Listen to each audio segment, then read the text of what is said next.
Welcome back to our channel. నేను మీ Kavya. So ఈ మధ్య కాలంలో వసుంధర మేడంది ఒక ఇంటర్వ్యూ నేను చూసా. అది కొంచెం వైరల్ కూడా కనిపించింది. సో అందుకనే ఆ టాపిక్ గురించి మేడంతో మాట్లాడడానికి నేను వచ్చిన. ఆ టాపిక్ ఏంటి అనేది ఒక్కసారి మేడం నోటి నుంచే చెప్పిస్తా. మేడం ఎలా ఉన్నారు? హాయ్ కావ్య, బాగున్నా. పేషెంట్స్ తోనే బిజీ ఉంటారు, ఈ మధ్య వీడియోలో కూడా వైరల్ అవుతున్నారు. లేదు, యాక్చువల్గా ఒకరోజు ఏమైందంటే నాకు ఒక పేషెంట్ వచ్చి ఆమెకి నేను 3-4 months నుంచి ట్రీట్ చేస్తున్నా, కుదరటం లేదు. ఆమె బాగా స్ట్రెస్ఫుల్గా ఉంది. స్ట్రెస్ఫుల్గా ఉన్నప్పుడు మేము కొంచెం మాట్లాడతాం కదా పేషెంట్కి, అసలు డీప్ హిస్టరీ తీసుకోవాలంటే ఆమె యాక్టివిటీ ఏంటి, ఏం చేస్తుంది, అట్లా ఏం చేస్తుంది అని అంటే. సో ఆమెతో మాట్లాడిన తర్వాత నాకు అర్థమైంది ఏంటంటే ఆమెకు భక్తి ఎక్కువ అని అర్థమైంది. భక్తి ఎక్కువే, కానీ ఇంట్లో కూర్చొని పూజలు చేస్తుంది. నాకు పిల్లలు పుట్టేయాలి అని కూర్చొని మంత్రాలు చదవటం, పూజలు చేయటం అన్నీ చేస్తుంది. అండ్ హస్బెండ్తో డెఫినెట్గా కలిసే ఉన్నారు వాళ్ళు, ఆ ఇష్యూస్ ఏం లేవు. కానీ ఆమెకి సెడెంటరీ లైఫ్ స్టైల్ ఎక్కువ, ఫిజికల్ యాక్టివిటీ తక్కువ, కొంచెం వెయిట్ ఎక్కువ. సో అప్పుడు అర్థమైంది ఈమె వీక్ పాయింట్ని మనం ఎట్లా క్యాచ్ చేయాలి, ఈమె వీక్ పాయింట్తోనే ఈమెకి ట్రీట్మెంట్ చేయాలని అర్థమైంది. దెన్ నేను ఎందుకో సరదాగా చెప్పున్నాను అనమాట, మీరు పూజలు ఇక్కడ చేస్తున్నారు కదా, మీరు చాలా మంది మన పెద్దవాళ్ళు చెప్తారు కదా, రావి చెట్టు చుట్టూతా 108 ప్రదక్షిణలు చేస్తే పిల్లలు పుడతారని, అది ఎప్పుడైనా ట్రై చేశారా అని అడిగాను. అడిగితే ఆమె నాకు తెలియదు మేడం ఈ విషయం అని అనింది. మీకు ఎట్లనో భక్తి ఎక్కువ కదా, ఇంట్లో కూర్చునే బదులు ఒక పని చేయండి, మీకు దగ్గరలో ఏ గుడి, మనం వాళ్ళ వేలోనే వెళ్ళాలి కదా, మీకు ఎక్కడైనా ఒక గుడి ఫేమస్ ఉంది, ఆ గుడి దగ్గరికి వెళ్తే పిల్లలు పుట్టారని ఒకరు చెప్తా ఉంటారు కదా, ఒక్కొక్క గుడి ఒక్కొక్క దానికి ఫేమస్. ఇప్పుడు చిలుకూరు బాలాజీ, వీసా బాలాజీ, అట్లాగా వైజాగ్లో అయితే సంపత్ వినాయక్ గుడి అనేది ఇంకా ఎడ్యుకేషన్కి చాలా ఫేమస్. అట్లా బాలాజీ, తిరుపతి బాలాజీ అయితే కోర్కలు, అట్లనే ఏదో ఒక గుడి ఫేమస్ ఉంటుంది కదా, పిల్లలు పుడతారా అని, అక్కడికి వెళ్ళండి, అక్కడ ప్రదక్షిణలు చేయండి అని చెప్పాను. ఆమె నిజంగా ఆమెకి నచ్చింది భక్తి, నేను చెప్పింది అదే. సో ఆమె ఏం చేసింది, ఆబ్వియస్గా అదే పనిగా 108 days 108 ప్రదక్షిణలు అలా చేసేది రోజు కంటిన్యూస్గా 108 days. ఆమెకి అదే చెప్పినారంట, 108 days 108 ప్రదక్షిణలు చేయాలి మీరు రావి చెట్టు చుట్టూతా అని చెప్పినారంట. వన్ ఫైన్ డే అలాగా ఒక 3-4 months చేసింది. వేసినాక ముందు పీరియడ్స్ రెగ్యులరైజ్ అయ్యాయి. అయిన తర్వాత ఆమె ఇంకొక 2 monthsలో కన్సీవ్ అయ్యి ప్రెగ్నెన్సీకి పాజిటివ్ తెచ్చుకొని వచ్చింది. అంటే ఆల్మోస్ట్ 3.5 months తిరిగింది దాని చుట్టూ. వెయిట్ ఎంత డ్రాస్టిక్గా తగ్గిందంటే ఆమె, ఎందుకు ఆబ్వియస్గా ఆమె ఒక వ్రతం లాగా పెట్టుకుంది దాన్ని. అంటే ఏదో మడి అంటే లైక్ పూజ, ఒక టైప్ ఆఫ్ ఏమంటారు, ఒక యాక్టివిటీ, ఒక నోమో వ్రతమో చేస్తే దాన్ని కంటిన్యూస్ గా చెయ్యాలి, బ్రేక్ చెయ్యొద్దని ఒక భయం కూడా ఉంటుంది. అట్లాగా కొంచెం హెల్దీ ఫుడ్ తినాలి, ఏదో వారంలో ఒక రోజు ఉపవాసం ఉండాలి, దేవుడికి మంత్రం చదవాలి, దేవుడి చుట్టూతో తిరగాలి, అట్లా. సో ఆ 3 months మేబీ ఆ 3 months వాళ్ళ హస్బెండ్తో కలిసి ఉంటే మధ్యలో కూడా కన్సీవ్ అయ్యేదో లేదో నాకు తెలియదు, కానీ 3 months కలవలేదు.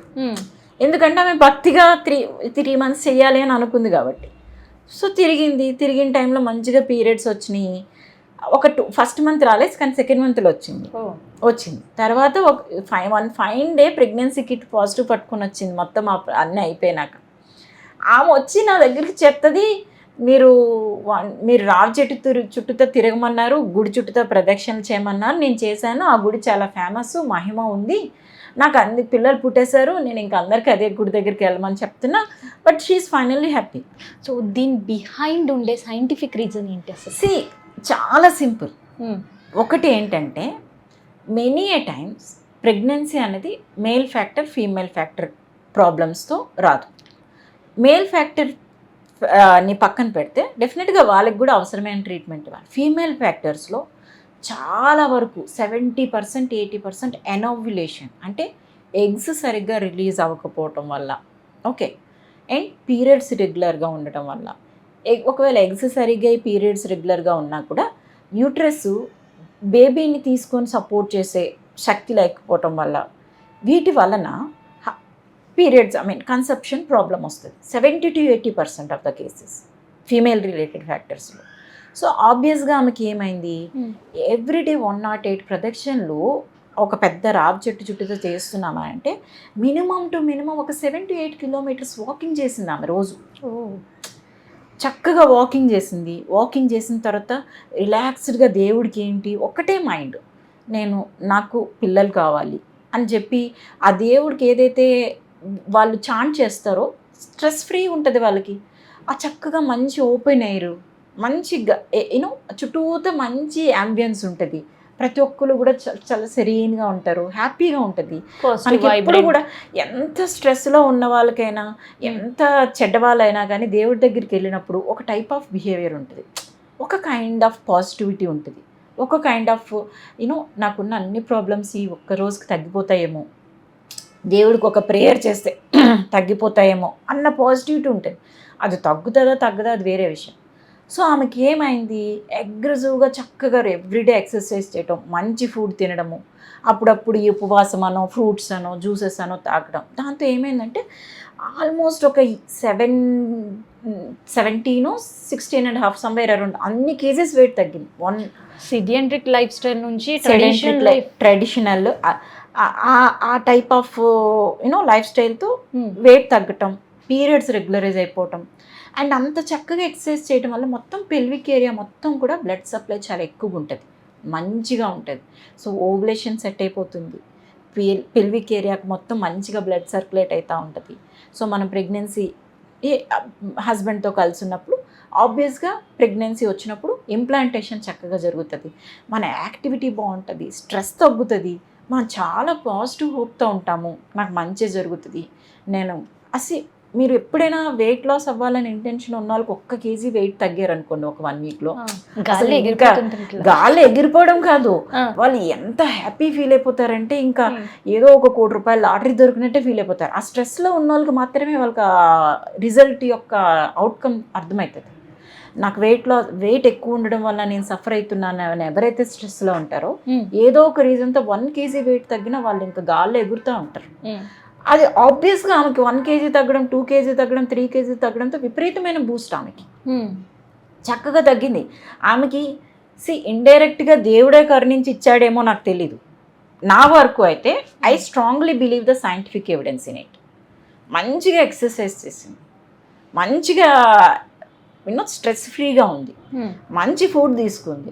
ఆబ్వియస్గా మేము ఏం పెట్టకుండా జస్ట్ ఫోలిక్ యాసిడ్ పెట్టినాము, కొంచెం పీసీఓడి కంట్రోల్ మెడికేషన్ పెట్టాము.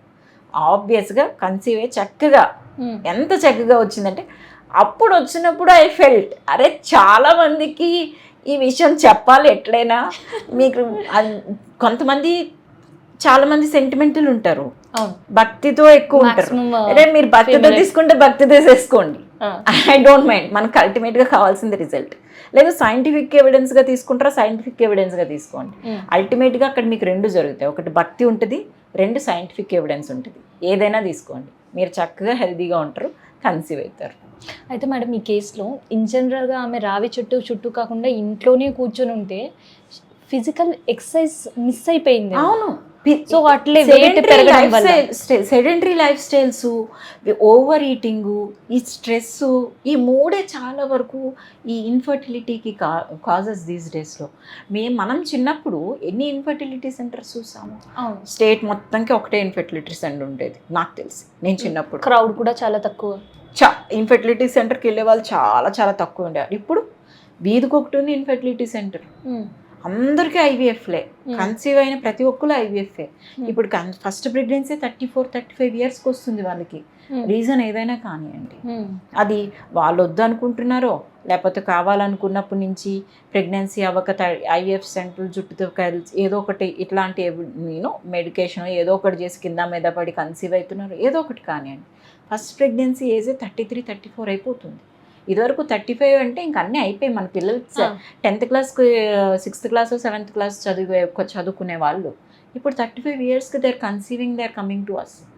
సో లైఫ్ స్టైల్ మారిపోతుంది, మన యాటిట్యూడ్ మారిపోతుంది, కానీ మన బాడీలో ఉన్న ప్యాటర్న్స్ మారటం లేదు కదా. అవి వాటి రిథమ్ బట్టి, వాటికి ఉన్న జెనెటిక్ స్ట్రక్చర్ బట్టి బిహేవ్ చేస్తాయి. నీ మైండ్ మారుతుంది కదా, అవి మారట్లేదు కదా.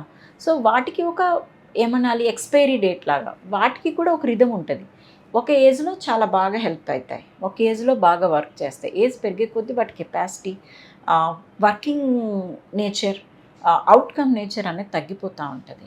ఇదివరకు 35 ఇయర్స్ తర్వాత ప్రెగ్నెన్సీ అంటే brain damage children, downs babies ఇట్లా వస్తారు, ప్రెగ్నెన్సీలు నిలవవు, వాళ్ళని డిఫరెంట్ ట్యాబూస్ పెట్టి చూడటం అట్లా ఉండేది. ఇప్పుడు 35 is the age where still thinking of pregnancy,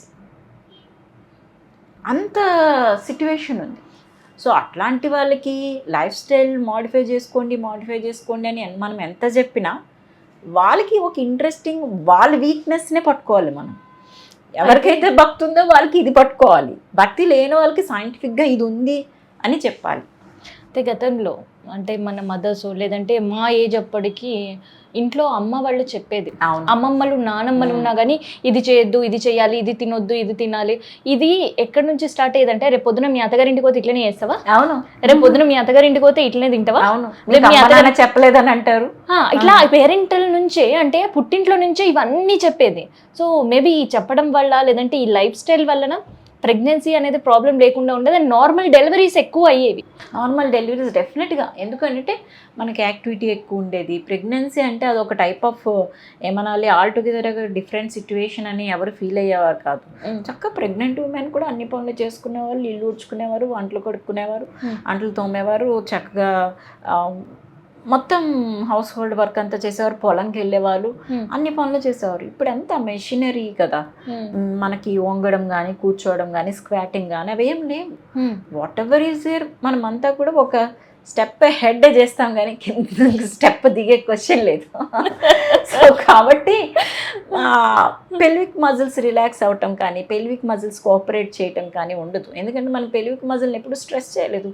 మన రోజు పడుకునేవాడిని లేచి ఆల్ ఆఫ్ ఎ సడన్ ఒక పరిగెత్తరా, ఒక 10 కిలోమీటర్లు ఇలా అలా పరిగెత్తి వచ్చిరా అంటే వాడికి మనం వెనక నుంచి తోసినా పరిగెత్తలేడు, గట్టిగా లాగినా కూడా పరిగెత్తలేడు, మధ్యలోనే పడిపోతాడు. So that is the same thing here. Every time నువ్వు రెస్ట్ ఇచ్చిన మజిల్ని all of a sudden delivery అప్పుడు స్ట్రెచ్ అయిపో, యాక్టివ్ అయిపో, నువ్వు గివ్ అవే, నువ్వు దారివ్వు బేబీ రావడానికంటే అది మెంటల్గా ప్రిపేర్ లేదు. అది ప్రిపేర్ అవుదామని మనం ఎంత ఆ టైంలో ఎన్ని యాక్టివిటీలు చేసినా, ఎన్ని డ్యాన్సులు చేసినా, ఇప్పుడు డ్యాన్స్ ఒక ట్రెండ్ నడుస్తుంది కదా, ఎన్ని డ్యాన్సులు చేసినా అవ్వదు. మనం ఫస్ట్ నుంచి ఎక్సర్సైజెస్ ఉండాలి. మన నార్మల్ డెలివరీ అయ్యేదానికి మన బాడీని ప్రిపేర్ చేయాలి, మెంటల్గా ప్రిపేర్ అవ్వాలి, మన చుట్టూతో ఉన్నవాళ్ళు మనకి సపోర్టు, మోటివ్ ఉండాలి. అప్పుడు డెఫినెట్గా మనకి ఇంటెన్షన్ ఉంటుంది నార్మల్ డెలివరీకి వెళ్ళాలంటే అన్ని పనులు చేసుకోవాలి, మనం హెల్తీగా ఉండాలి అనే ఇంటెన్షన్. కానీ ఈ నార్మల్ డెలివరీస్ చేయించుకోండి అని చెప్పే కంటే కూడా సి సెక్షన్ తర్వాత ఎట్లాంటి ట్రబుల్స్ ఉంటాయి? అంటే పీరియడ్స్ అప్పుడు బ్యాక్ పెయిన్ అంటుంటారు, సి సెక్షన్ రేట్ పెరగకూడదు అనేది వాస్తవమే, కానీ సి సెక్షన్ చేయడం వల్ల కాంప్లికేషన్స్ వచ్చేసాయి, ఆ స్పైనల్ అనెస్థీషియా వల్ల హెడేక్ వచ్చేసింది, అదే ఏంటది బ్యాక్ పెయిన్ వచ్చింది అన్నది అయితే రాంగ్ నోషన్. స్పైనల్ అనెస్థీషియా వల్ల అసలు ఎప్పుడు ఎట్టి పరిస్థితుల్లో బ్యాక్ పెయిన్ రాదు, అసలు ఎట్టి పరిస్థితుల్లో రాదు. అయితే గితే హెడేక్ వస్తుంది, అది స్పైనల్ హెడేక్ అంటారు. అంటే అదే స్పైనల్ ఫ్లూయిడ్ ఏదైతే ఉందో, CSF fluid 1 or 2 drops leak అవ్వడం వల్ల అప్పటి వరకు స్ట్రెస్తో ఉండే మన సిస్టమ్ ఒక చిన్న ప్రెషర్ తగ్గుతుంది, దానివల్ల వస్తే 1 or 2 days హెడేక్ వస్తుందేమో, కానీ అంత ఏమనాలి బ్యాక్ పెయిన్ వస్తుంది అనేది అయితే రాంగ్ నోషన్. అది అయితే రీజన్ కాదు. కానీ సి సెక్షన్ వల్ల చిన్న కాంప్లికేషన్స్ అయితే డెఫినెట్గా ఉంటాయి. ఫ్యూచర్లో హెర్నియా రావచ్చు ఆ సైట్ నుంచి, ఫ్యూచర్లో ఎండోమెట్రోసిస్ అని, స్కార్ ఎండోమెట్రోసిస్ అనే కాంప్లికేషన్ ఒకటి రావచ్చు. అండ్ కొంచెం రికవరీకి నార్మల్ డెలివరీ కన్నా డెఫినెట్గా ఎక్కువ టైమే పడుతుంది. అండ్ మన బేబీని మనం తొందరగా యాక్టివ్గా చూసుకోవాలంటే కొంచెం సపోర్ట్ మనకి ఇంట్లో అవసరపడుతుంది. And down the line C సెక్షన్కి రేట్, నెక్స్ట్ ప్రెగ్నెన్సీ కూడా ఛాన్సెస్ ఎక్కువ ఉంటాయి. ఇట్లాంటి రిస్క్స్ అన్నీ ఉంటాయి, కానీ అంతేగాని సి సెక్షన్ చేస్తే పేషెంట్కి ఏదో అయిపోతుంది అట్లా ఏం లేదు. సి సెక్షన్ అయిపోయిన తర్వాత కూడా మళ్ళీ పీరియడ్ స్టార్ట్ అయినప్పుడు బ్యాక్ పెయిన్స్ ఇవన్నీ కంటిన్యూ అవుతుంటాయి అయితే రాదు, కానీ సి సెక్షన్ వల్ల లాంగ్ టర్మ్ ఎఫెక్ట్స్ అయినా ఏమైనా ఉన్నాయంటే నేను చెప్పాను ఉంటాయి, అంతేకాని పెద్దగా అయితే సి సెక్షన్స్తో. ఇప్పుడు బాగా మంచి సూచర్ మెటీరియల్స్ ఉన్నాయి, మంచి పెయిన్ రిలీవింగ్ అనెస్థీషియా టెక్నిక్స్ ఉన్నాయి. సో కాబట్టి సి సెక్షన్ చేసినా కూడా పేషెంట్స్ మంచిగానే ఉంటారు, కానీ అన్నెసెసరీగా ఏది చేయకూడదు. నేచర్ ఒకటి ఇచ్చిందంటే దాన్ని వాడుకోవటమే బెటర్. మనం తెలిసి ఒక కాంప్లికేషన్ ఇన్వైట్ చేయకూడదు ఎప్పుడు కూడా, అది ఎవరైనా కానీ. సో అండ్ సి సెక్షన్ చేయడం వల్ల బేబీకి ఫీడింగ్ ప్రాబ్లం అవుతుంది. అవును, పాపం పెయిన్ వస్తూ ఉంటే, స్ట్రెస్ వస్తూ ఉంటే బేబీని ఎలా హ్యాండిల్ చేస్తాం? ఎవరో ఒకరు వచ్చి మన బ్రెస్ట్ దగ్గర బేబీని పెట్టడం, తీసుకెళ్ళడం, మనం లేపడం, కూర్చోబెట్టడం కొంచెం పెయిన్ఫుల్ ఎట్లయినా. దాన్ని ఎలా తగ్గించాలి అనేది అందరి సైడ్ నుంచి రావాలి. పేషెంట్ ఫస్ట్ నుంచి ప్రిపేర్డ్ ఉండాలి, రిలేటివ్స్ ఫస్ట్ నుంచి ప్రిపేర్డ్ ఉండాలి, వాళ్ళ హెల్త్ కండిషన్ బాగుండాలి, డాక్టర్ మంచిగా వాళ్ళని కౌన్సిల్ చేయగలగాలి, డాక్టర్ కొంచెం ఓపిక్గా ఉండాలి, అన్నీ ఉంటాయి. సో ఈ స్టెమ్ సెల్స్ ఏంటి మేడం? అంటే గతంలో మనం వినలేము, కానీ ఇప్పుడు స్టెమ్ సెల్స్ అని, స్టెమ్ సెల్ బ్యాంక్ అని, అసలు ఏంటి స్టెమ్ సెల్స్ అనేవి? ఏంటంటే మనకి అంబ్లికల్ కార్డు నేచర్ ఇచ్చిన పెద్ద వరం. అంబ్లికల్ కార్డు మల్టీపోటెంట్ అంటారు. అంబ్లికల్ కార్డులో ఉన్న సెల్స్ ఏ రకంగానైనా డెవలప్ అవ్వగలుగుతాయి. ఆ సెల్స్ బేబీ పుట్టినప్పుడు మాత్రమే ఉంటాయి, తర్వాత మళ్ళీ మనకు ఆ సిస్టమ్ ఉండదు బాడీలో. సో ఆ సెల్స్ని దాచిపెట్టుకోవడం స్టెమ్ సెల్ బ్యాంకింగ్ అన్నమాట. అయితే ఫార్చునేట్గా ఎవరికి అవసరం రాకూడదు ఇది, కానీ ఇన్ కేస్ ఏదైనా అవసరమైతే మనకి మన malignancy, cancer, bone marrow therapy, లేకపోతే ఈ నీస్ పెయిన్, లేకపోతే ఇంకేదైనా డెర్మటలాజికల్ ఇష్యూస్ అట్లాంటివి వచ్చినప్పుడు ఈ స్టెమ్ సెల్ థెరపీస్ అనేవి చేస్తూ ఉంటారు. సో అది కొన్ని కామన్ జీన్ పూల్ ఉంటుంది, ఇండివిజువల్ జీన్ పూల్ ఉంటుంది. ఒక ఫ్యామిలీ మెంబర్ నుంచి ఆ జెనెటికల్లీ యాక్సెప్టెడ్ ఇండివిజువల్స్ అందరికీ కూడా ఒక స్టెమ్ సెల్ స్టోర్ చేస్తుంటే వాడుకోవచ్చు.